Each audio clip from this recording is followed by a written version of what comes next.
This podcast is brought to you by the Islamic Center and NYU. For more information, visit our website at www.icnyu.org. Assalamu alaikum wa rahmatullah. Now we get started. Bismillah, Bismillah, walhamdulillah, wassalatu wassalamu ala rasulillah, wa ala alihi wa sahbihi wa man wala. So we're going to pick up from our conversation from last week, where we had talked about fasting within this part of the year.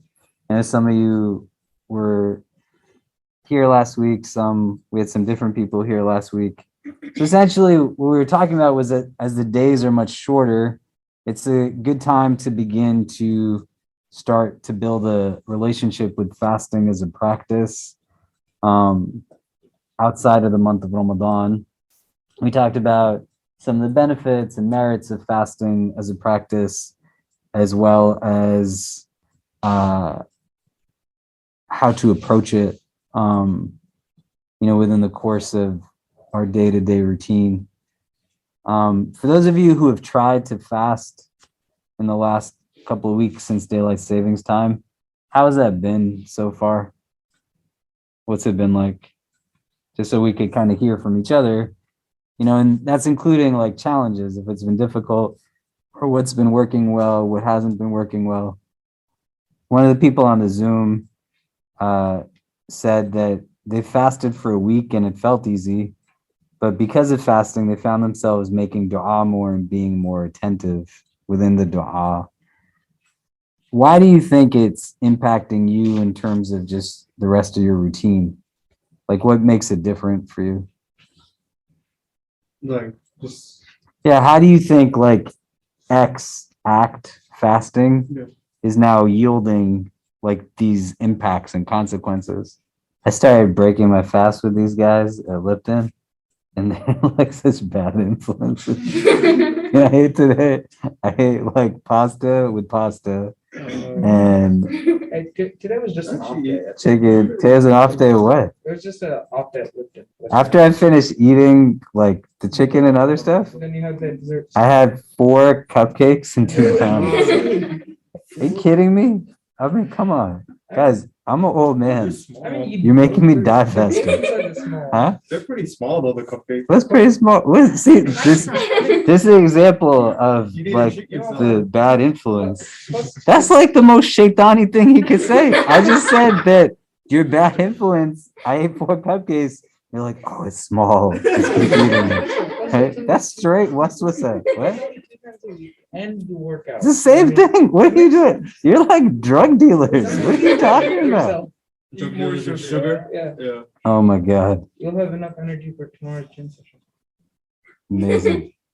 So you want to start to think about this in terms of consumption, but what we're hearing is also experiential, right? And it's hard because religion in and of itself can become very abstract. And I'm going to say back to you all who commented already a little bit of what we can pull from this to illustrate that. You're not speaking in first person narratives, right? Which is not a problem. It's not a bad thing. But every one of you who shared thoughts said, you this, you that, you that. We become a little bit uncomfortable at times in speaking in first person narratives to own our experiences for whatever reason. Why does that create a challenge? Well, one, somebody could fast and they could have a big headache. Somebody might not be able to fast for health reasons, for various conditions that they might have. The I statement also, though, creates now a distinct sense of ownership because it's not an I rooted in the lower self, the ego, but it can deepen exploration when it's, I've noticed, like when you said at the end, I've noticed I eat differently and I can be better about that, right? Versus when you say you fast and you are now more mindful of this, there's something like trepidation in embracing your own ability to excel and achieve in spirituality. And you want to be able to recognize your potential to do certain things so that you can break down the idea of any excuse that then keeps you from doing it. You see what I mean? When you make these I statements, it's now not meant to be in isolation, that I'm alone. So we can all break fast together, right? And even if you're not fasting, you come and you sit and you eat with everybody else. But fundamentally, the journey is still a very uniquely individualized journey. And I have to start to understand my strengths and my non-strengths as I'm moving forward in some of this, right? And what you all are saying becomes critical now as I get used to the practice. It's an exercise just like any exercise. And it starts to now refine itself where my mindfulness and consciousness and awareness is both outward as well as inward. Why am I eating this garbage? I'm going to break my fast. I'm going to put something full of barakah into my body, but fuel it with something that's nourishing and is going to help me. Do you know what I mean? I would gather that if you find yourself being impacted in your prayer during the day, you're probably also impacted in your prayer post, like your breaking of your fast, right? It's got continuity to it. The consciousness and mindfulness doesn't stop now once you've broken fast and you just retreat to this distinct state. But you can think about it in Ramadan, for example, for those of us who have like family friends or social gatherings at iftar, and we kind of orient ourselves now to overindulgence, or you go from eating, breaking fast to like a second meal, and it's just a lot more, but it's different now when you're doing it under your own volition. Do you see what I mean? Does that make sense? Right? Like, have you ever broken fast in Ramadan and you ate like an unnecessarily crazy amount of food, right? You go to the masjid to pray, you're like burping everywhere, or you met people praying next to you, you're like, man, this guy, he like went at it after he broke his fast. I can smell everything that's coming out of his mouth, right? But when you're now in this on your own and you're adopting a relationship to it uniquely, it creates an opportunity for it to actually render, because you're not doing it because the masses are doing it. You're doing it because you want to do it. And you bring now an element of positivity. That's what love is. That's what gratitude is. That's what Rabi al-Basri means when she says, I will not serve God like a laborer in expectation of my wages. The ritual is not performed simply because of a herd mentality. Everybody's doing it, so I'm going to do it too. But I'm making my own decision. I'm going to get this done. And it now yields a different response because I'm doing it even when no one else around me is doing it. You see what I mean? That's the definition of sincerity. You do what's right, regardless of what is then done for you in return. You do what's right simply because it's the right thing to do, whether anyone is going to see you do it or not.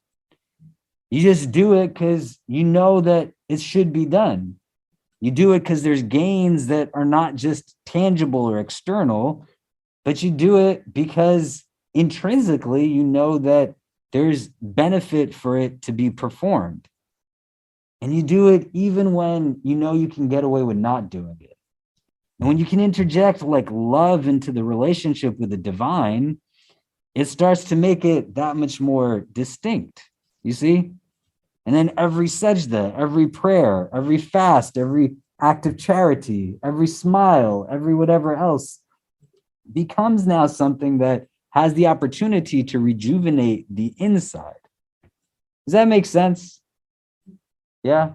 Why does it make sense? Why are you nodding your head?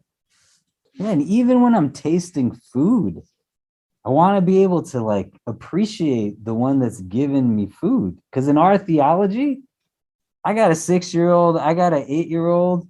Somebody asked me the other day, like, what are you really going to do for them when you're not in this world? Well, I'm not their provider. I might be a means through which provision gets to them, but Allah is their provider. And if I start to believe that I am the provider, there's a fundamental flaw to my understanding theologically. And just like God is the provider of provision to all of his creation, I sit down and I have the blessing of being able to break fast with people that I love, who are there in spaces where they share commonality and distinct experience through our tradition. And we can put a morsel of food into our mouth that tastes more refreshing and sweeter than anything else, because I recognize both the bounty as well as the one that gave the bounty in the first place.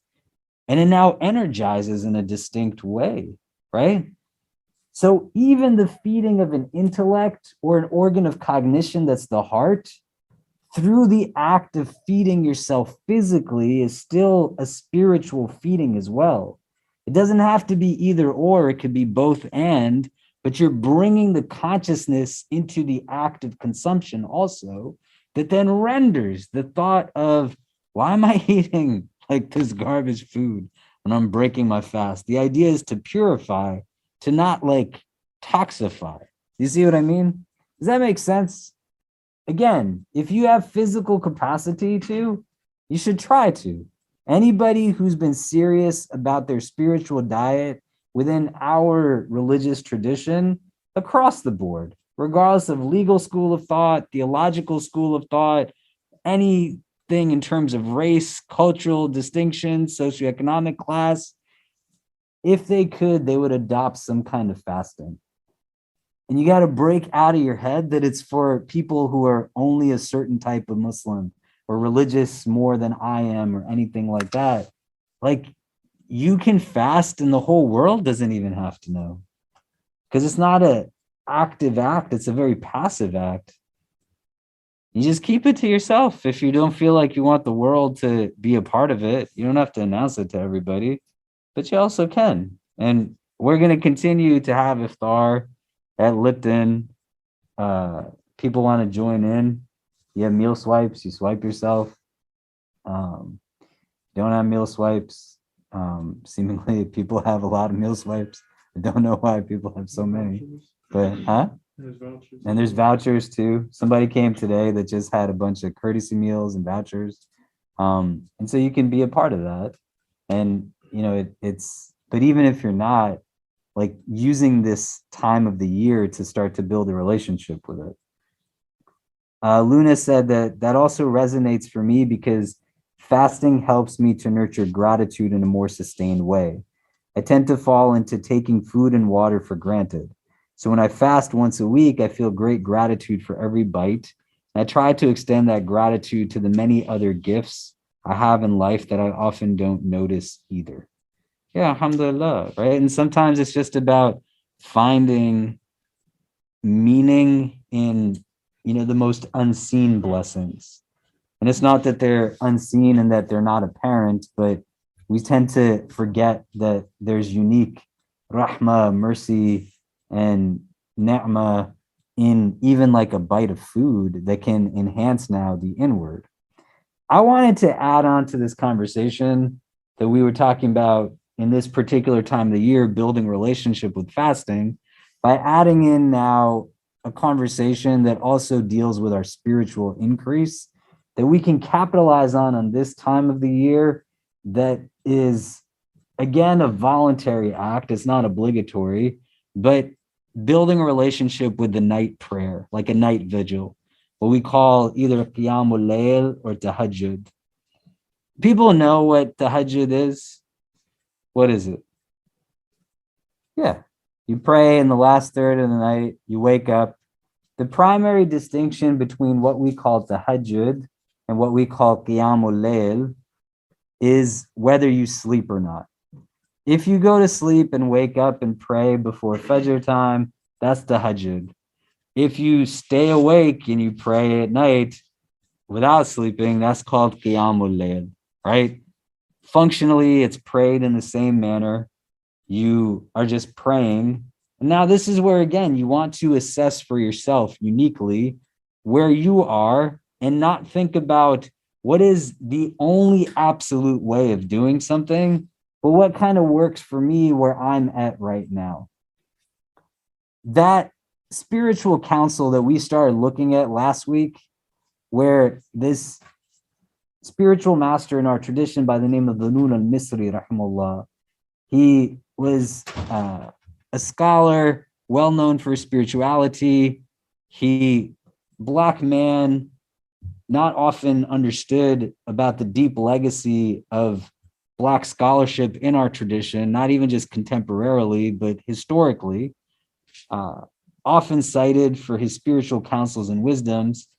He said, إِذَا أَرَدْتَ أَن تَذْهَبَ قَسَاوَةُ قَلْبِكَ, that if you have a desire for the hardness of your heart, the qaswatul qalb, to go away, فَأَدِمِ الصِّيَامِ, then endure in fasting. And that's what we talked about a little bit last time. And then he said, إِذَا وَجَدْتَ قَسَاوَةً, that if you still find that qaswa, that hardness in your heart, he says, فَأَطْلِ الْقِيَامِ, then make your standing longer, meaning the standing in the night prayer. That portion of the night is now in a place where it is crazy long, because we're not even at 8 o'clock, and you can see the moon and how beautiful it is, like literally right there. And the sun sets pretty much, it's dark fully by 6 o'clock at night. Fajr is not coming in till even like 5:40 in the morning, right? Something like that. So you have essentially almost a 12-hour period that constitutes the night, technically, from the standpoint of this prayer. Does that make sense what I'm saying? So the last third of the night, say like the night starts at 6 p.m. and Fajr starts at 6 a.m. Let's just say theoretically, that's what it is. What is the last third of the night in that like window then? When would that start? 2 a.m. Yeah. So 2 a.m. to 6 a.m., you have 4 hours. That would be the last third of the night. That's not the only time you can pray these prayers, though. The same way we talked about fasting, and you build a relationship with it, the physicality of it. It's a spiritual exercise. So like any exercise, you're not going to go full force right from the onset and then be able to sustain that, but you have gradual progression and growth to what it is that you're doing in terms of the repetitiveness of it yielding impact. Meaning, like, if you haven't run for 2 years and then you decided to go run a marathon tomorrow, you probably couldn't move then for a month after that, because that's not going to really make any sense. But if you start to slowly train and get yourself up and get your legs used to it and your endurance and whatever else, you're getting used to the exercise and its form, and then you're increasing and building it. These are spiritual exercises, but they're still exercises nonetheless. So in this like portion now that is a 12-hour period, if there is an ideal, it doesn't mean though other than that is impermissible.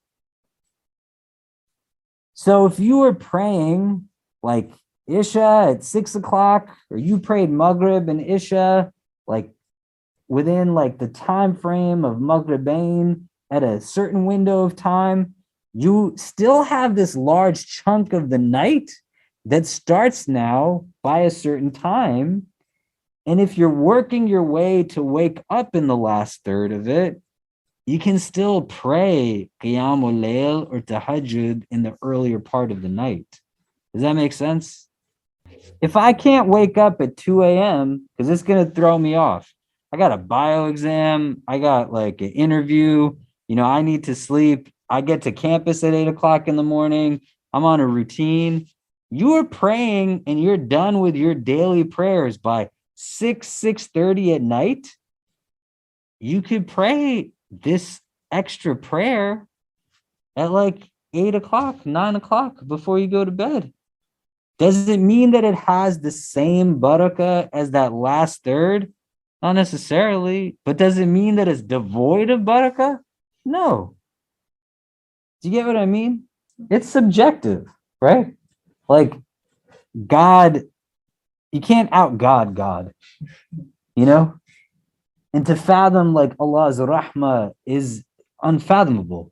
So if Allah sees you and sees you trying, right? We have a tradition that the one who struggles in reading the Quran gets more reward than the one who reads it fluently. Because the idea is that you're rising up, you're trying to reach your potential, right? So I could be the person that's like, I'm not even going to try anything. You know, I can only do it. I'll never be over there. It's like I'm taking steps to get to a place. I didn't always pray my prayers on time. And sometimes I didn't even pray my prayers. I was like 12, 13, 14 years old.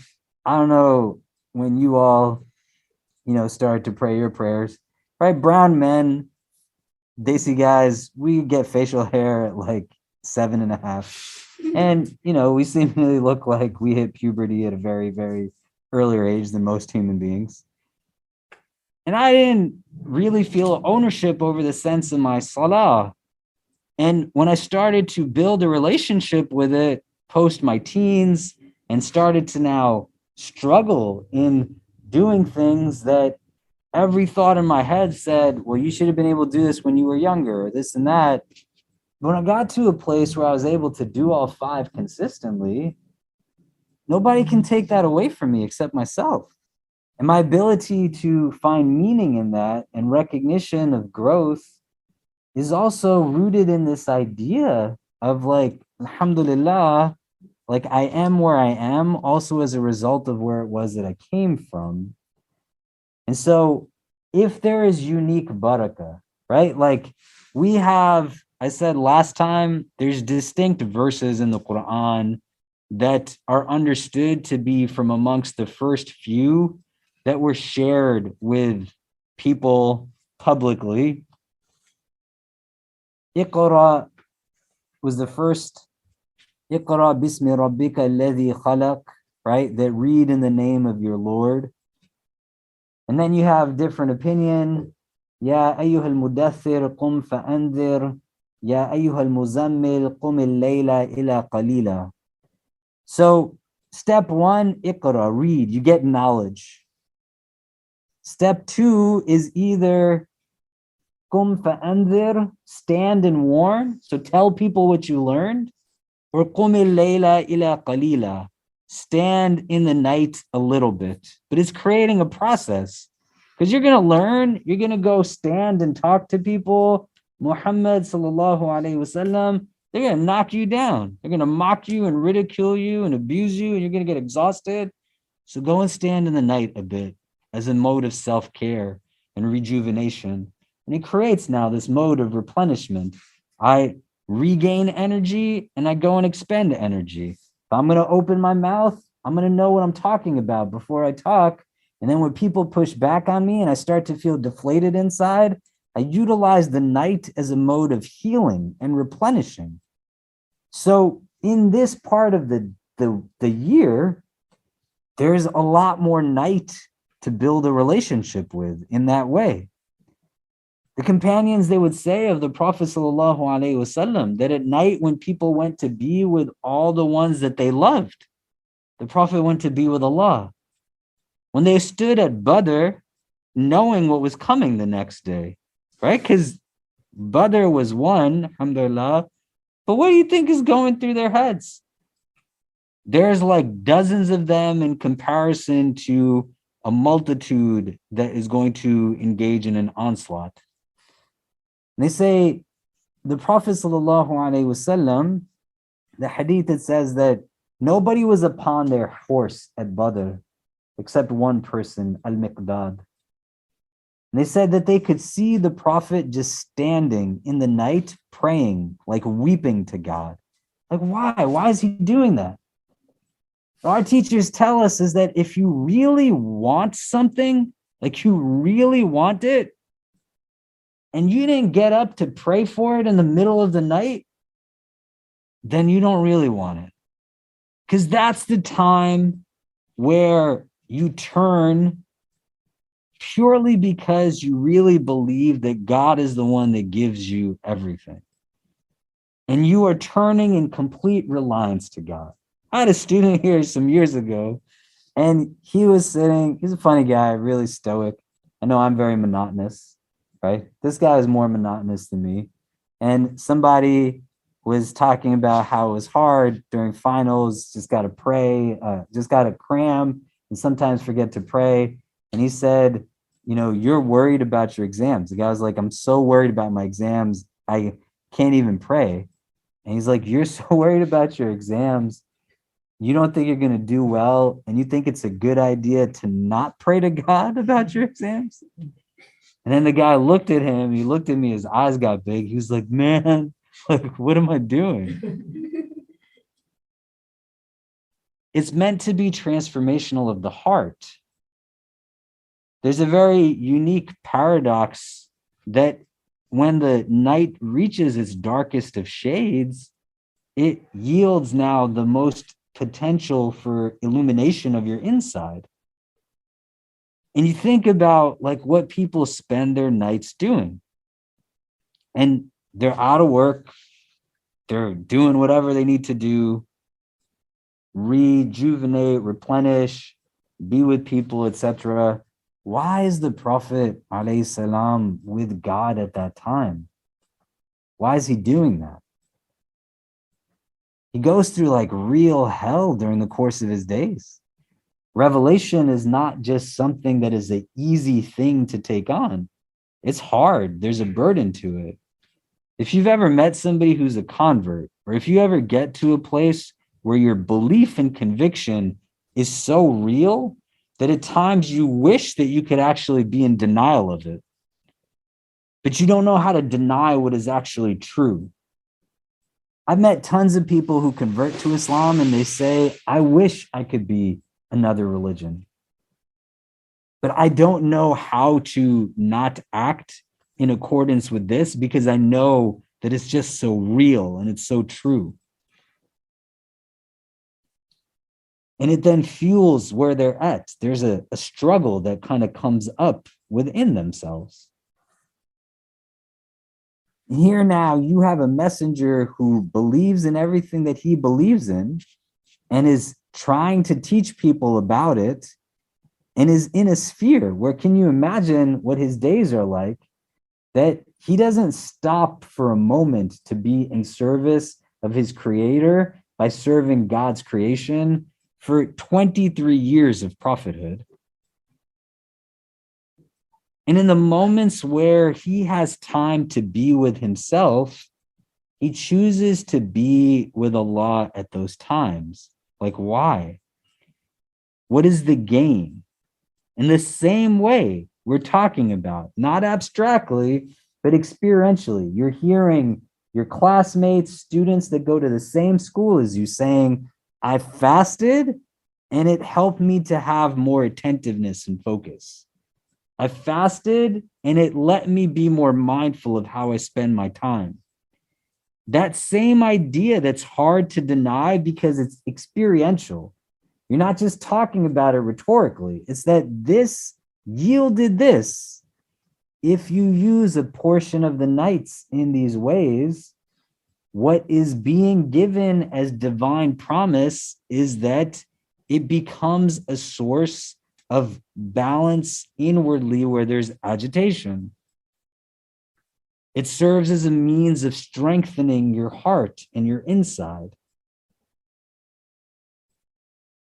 That the angels are sent down to hear who it is that's calling upon God at that time.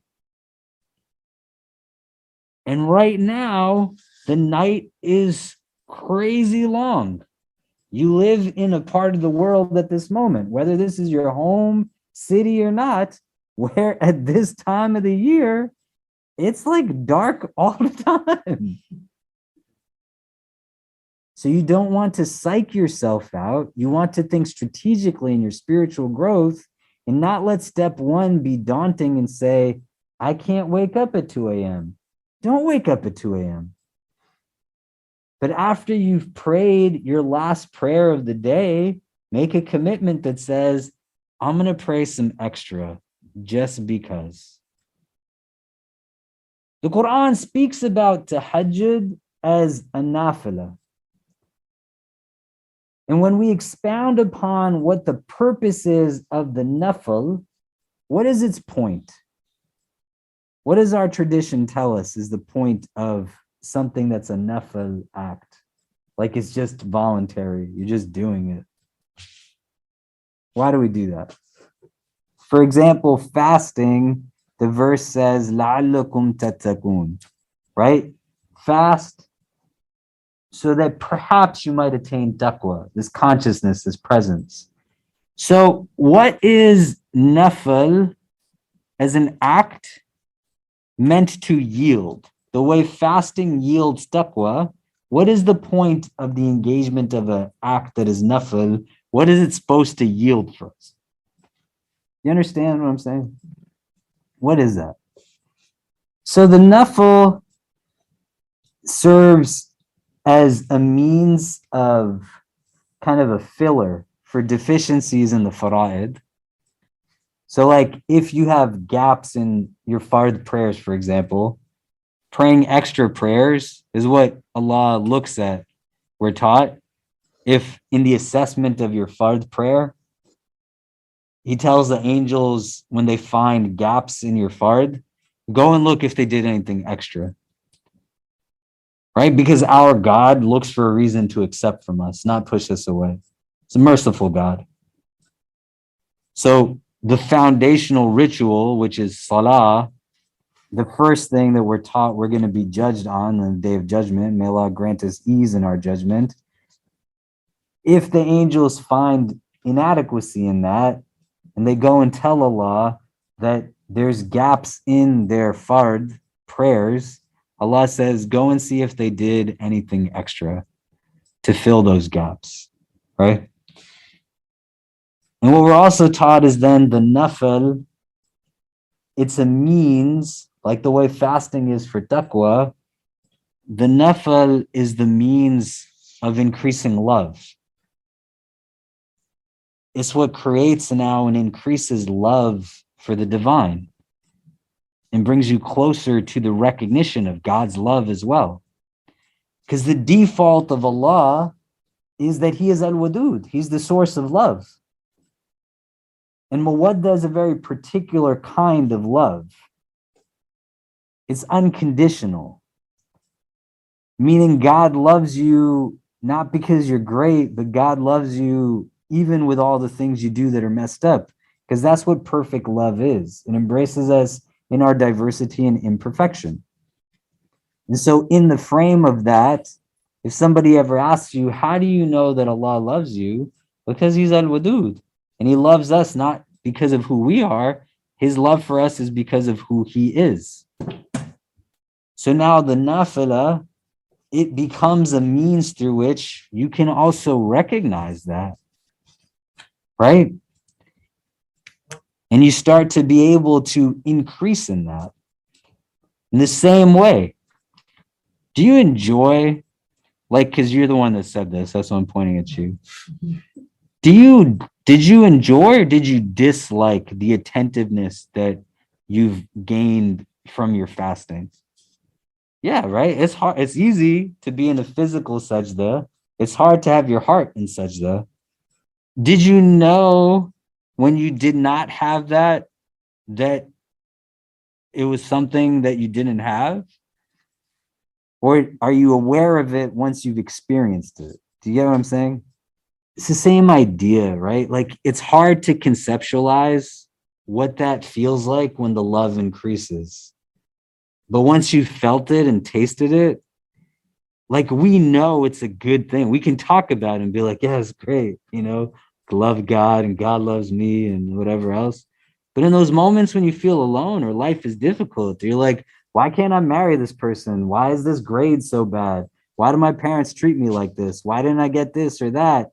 That feeling now becomes just escaped because it's only rhetorical. It's not experienced. But the same way things become undeniable, and once you've gained it or tasted it, you know what that's like now, and you can now decide, will I do the act that serves as the catalyst for this?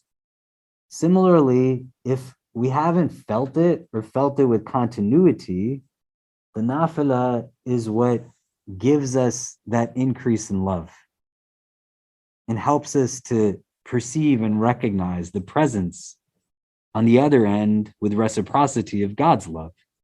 Because when you do something that you don't have to do, and nobody's going to hold you accountable for it if you don't do it, why are you doing it other than because of love?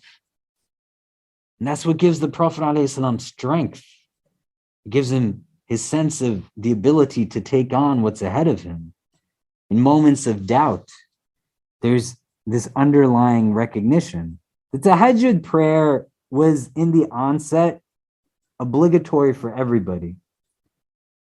And then the obligation got removed for everyone except the Prophet ﷺ. He had to pray it. You don't have to pray it every single day.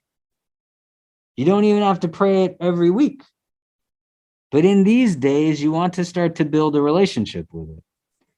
The same way we said last time that when you are doing a voluntary fast, the rules are a little bit different from like the fast of Ramadan, not in terms of how to fast, but you can start a voluntary fast if you haven't eaten anything or drank anything before Dhuhr time comes in. You can make the intention of fasting for the rest of the day, right? In an obligatory fast, the niyyah has to be before Fajr. In a recommended fast, it doesn't have to. You can do it up until Dhuhr time. Allah knows best. Here, when you are praying this prayer now, Shaitan is going to try to get you every which way possible. If you only know Surah Kawthar and Surah Ikhlas, just read it. It's a beautiful, beautiful chapter of the Quran. Don't get into your head and say that only people who memorize this whole book or can read it with this tajweed or all of this, they're the ones who are supposed to do this. Oh man, just get up in the middle of the night and pray some extra rak'ahs. You allow for your heart to get softened as a result of it. The idea isn't that suddenly hardship leaves and difficulty leaves, but what it does to us and allows for us to approach it now as a vision modification with a spiritual strength is different. And there's like a whole bunch of prayers that go outside of the course of our 5 daily prayers. But as a tool, it's the vehicle that Allah has given to us as a means to connect to Him. If you're going to start praying Tahajjud, you want to try to be on point with the rest of like your daily prayers. And that's hard at times when a routine and schedule is not designated to fit into our way of life. The idea of us being distinct from others is not meant to be a source of bitterness or animosity.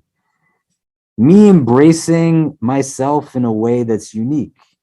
I dress differently. I grow my facial hair differently. I cover my head differently.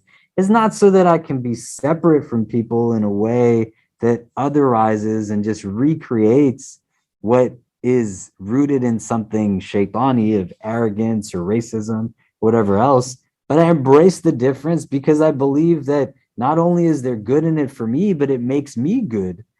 And it helps me to now be a source of good for others. Does that make sense?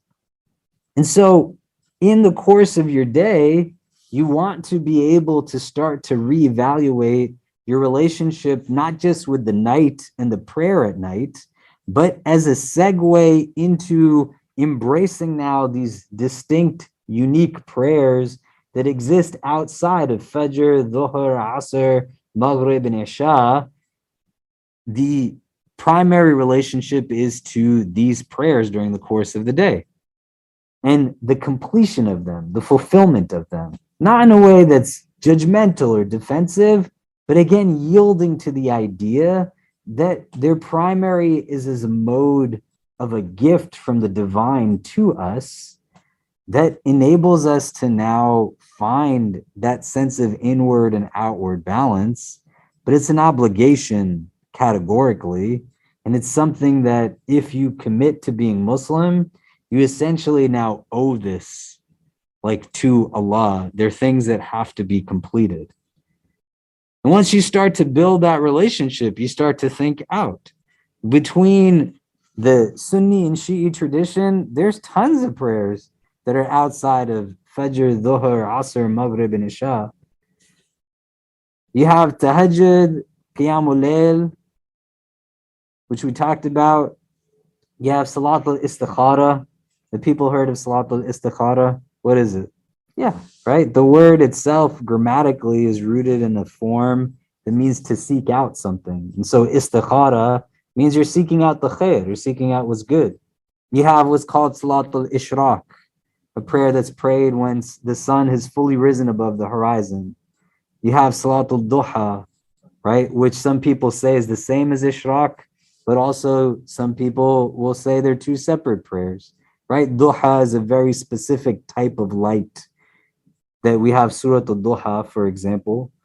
And you have like a lot of really unique elements of nature within our tradition that teaches us to be familiar now with all different aspects of nature around us. So we're not just constantly looking down or at a screen, but you're paying attention to the sun and the moon and the stars and the shadows that they cast and all of these things.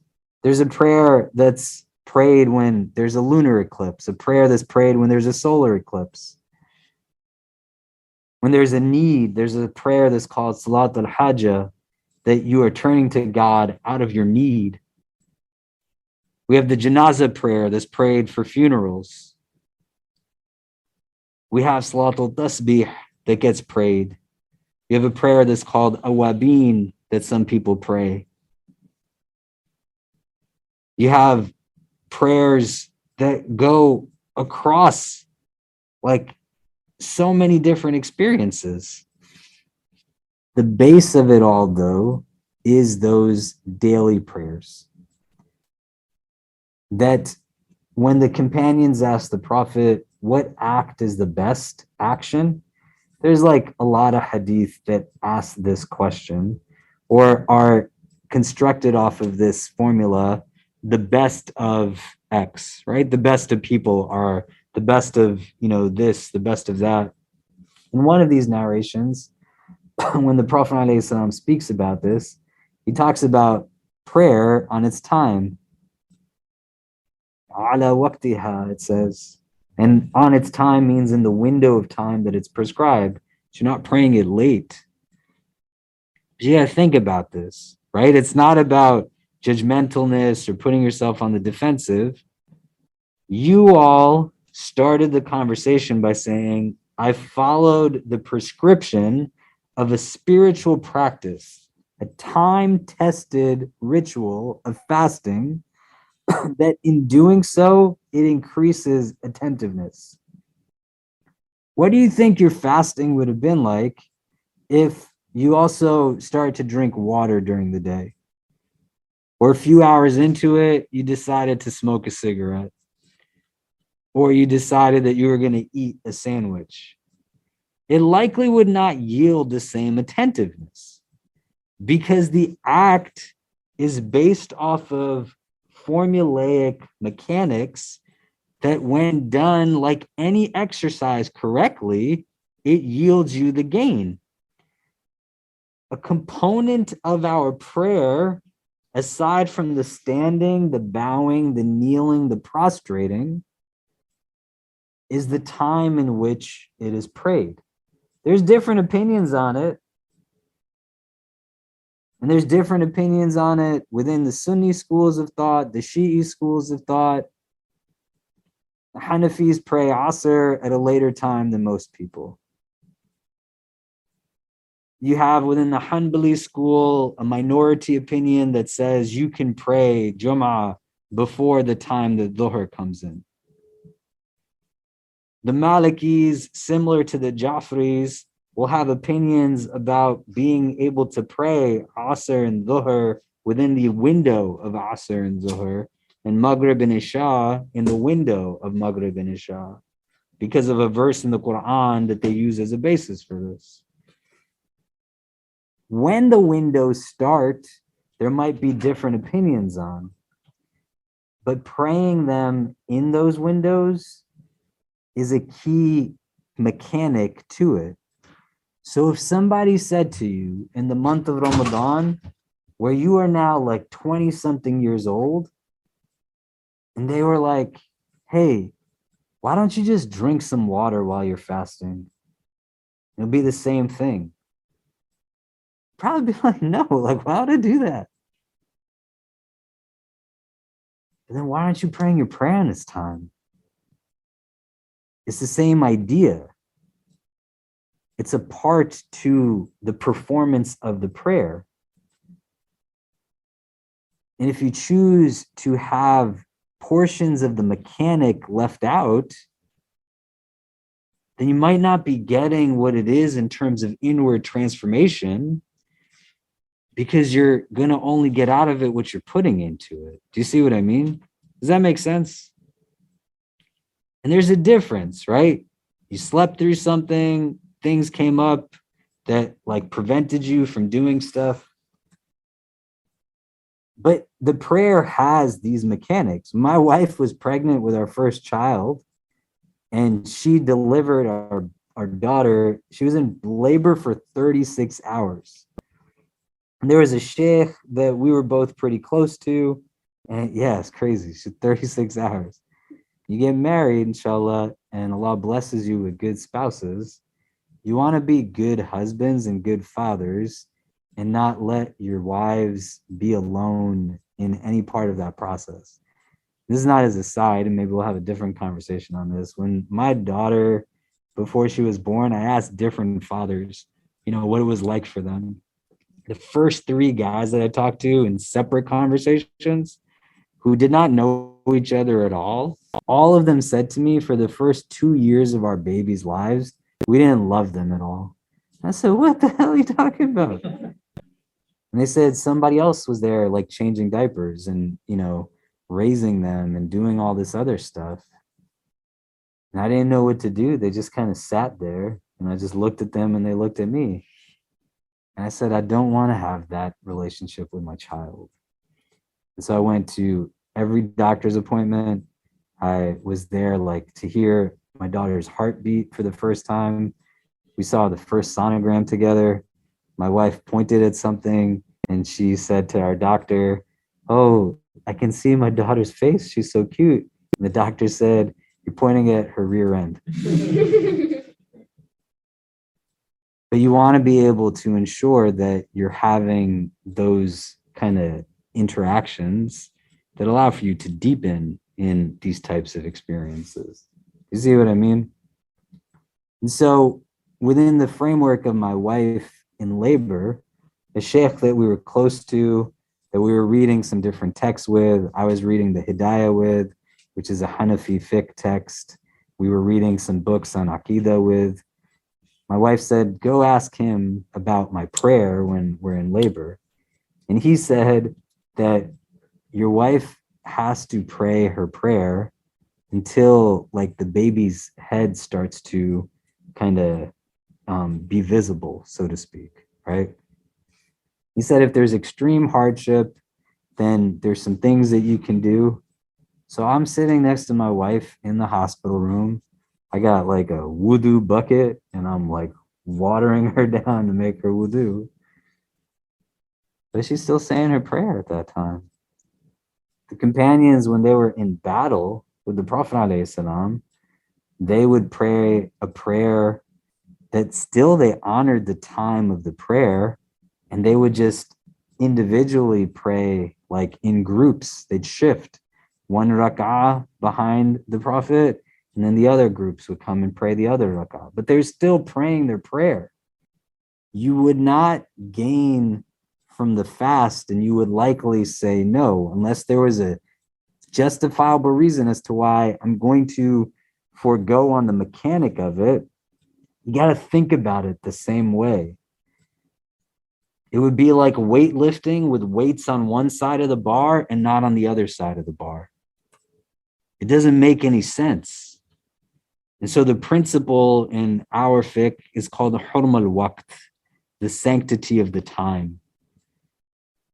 And you want to build a relationship with the sanctity of those times so that When you interject now this night vigil at this time, and should it be either or? No, it would be both and. You're struggling to pray Fajr? That's all right. Pray some extra rak'ahs after you pray Isha still. Don't let anybody tell you there's no point in doing this if you're not doing that. Just try your best.